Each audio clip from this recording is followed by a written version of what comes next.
বাবা মারও অবস্থা বেশি ভালো না, সত্যি কথা বলতে অনেক টাকা পয়সা খরচ হচ্ছে, আমাদেরও কিছু টাকা পয়সা নেই, ও টেনশন করে ও নিজেই মরে গেছে।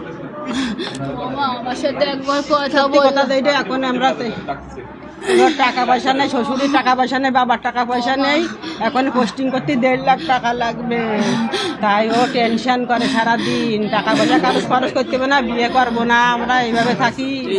আমাকে মা একবার বলে গেল না, মা রে ওর কি হয়েছে, আমি কি করবো মা?